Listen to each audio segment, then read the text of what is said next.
Très bien. Donc, là, ce qu'on va intégrer comme l'unité de persistance est bien chargée. Voilà, donc ça, c'est comme c'est un conteneur EJB, comme c'est un conteneur plus serveur d'application, l'idéal est d'utiliser le EJB. Donc là, je vais mettre ici arrobase local, comme la source est en local. Et là, je vais utiliser le stateless pour l'accès. Arrobase stateless.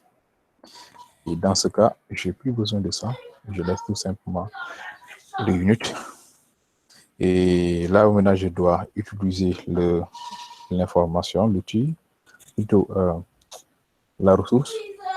J'utilise arrobase JB. Voilà.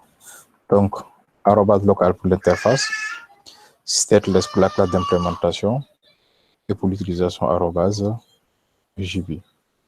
Voilà, on teste à nouveau pour voir.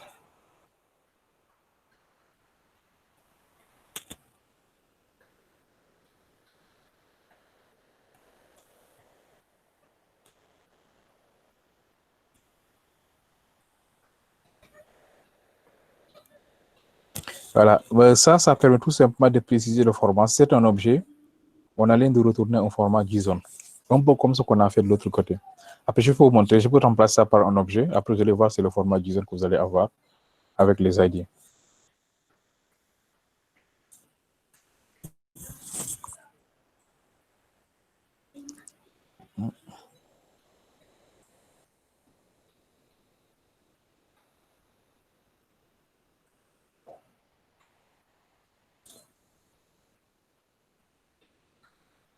Ok, très bien.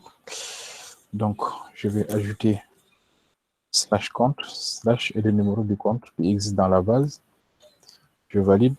Voilà. Et là, j'ai le résultat qui est bien dans la base de données ici. Voilà. Et si je change de résultat, je vais mettre ici un 140 000. Là, je reviens au niveau de mon service. Le solde de Ibra, voilà, c'est 140 000. Très bien. Et je vous disais tout à l'heure, vous suivez, je vous montre vite fait. Imaginons que je vous retourne maintenant un objet. C'est possible. Donc, dans ce cas, je vais mettre ici, c'est un objet compte que je vais retourner. Compte. Vous suivez juste, en fait, après, je vais revenir en compte ici.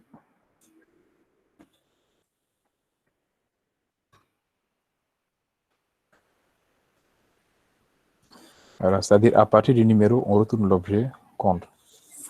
Avec, bien sûr, le format JSON. Voilà, et dans ce cas, pour l'implémentation aussi, si je veux dire quoi, nous allons retourner ici l'objet compte. Et là, je vais tout simplement dire quoi, nous allons retourner le compte. Sinon, on va retourner à nul. Voilà, je redémarre là. Déploie. Là, maintenant, comme au niveau de mon service à ce niveau-là, j'ai dit que les médias, ah oui, ici également, c'est... Oh, oh, oh, oh.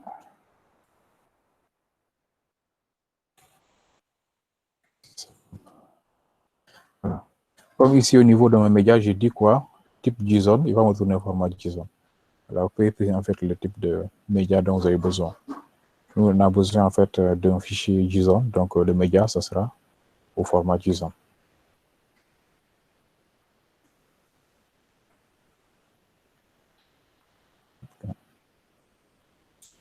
Après l'utilisation des formats JSON maintenant, bon, c'est divers. Hein. On peut utiliser un JavaScript standard avec du Ajax, avec aussi peut-être des frameworks comme Angular, comme React, voilà, etc. Ou bien même dans notre langage de programmation, etc.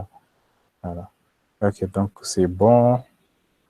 Là maintenant, c'est un format JSON qu'on va recevoir, c'est ce format-là. Les formats JSON maintenant sont plus visibles s'il s'agit quand même de cette idée-là. Comme ça, je valide. Voilà. On me donne le format JSON, le numéro de compte c'est 1, 2, 3, 4. Le sol c'est ça. Et le propriétaire c'est Kabadjalou. Voilà, donc c'est bon. Mais bon, nous, c'était un compte, le seul seulement qu'on avait demandé. Hein.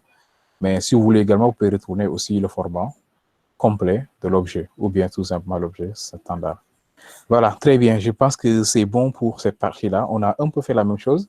Et c'est la même chose. Vous avez vu que ce sont les mêmes paramètres, les param, les requests, etc.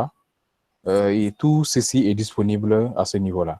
Voilà, donc vous pouvez, tout ce qu'on a fait avec Spring, vous pouvez le faire avec du Java J2E standard, avec un serveur d'application. C'était vous montrer en fait autre technique de réalisation des services parce que vous serez peut-être des maintenanciers de logiciels. Parfois, vous pouvez trouver une application qui roule.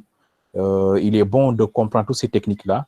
Comme ça, au cas où vous allez intervenir dans un serveur, que ce soit sous J2E standard, ou bien avec un serveur d'application encore peut-être avec un framework standard, que ce soit GSF, que ce soit Spring, que vous ayez comme les outils pour démarrer, bien démarrer aussi. Ça, c'est très important pour un développeur, un stagiaire ou bien un développeur du milieu. Au moins, quand on a un projet, qu'on puisse démarrer et après proposer des gens quelque chose de concret. Voilà, donc c'est ça. Je vais vous laisser maintenant essayer le code source. Peut-être. Et là, comme il est déjà 21h, 17h, on n'aura pas le temps de faire la partie SOAP, ça c'est sûr.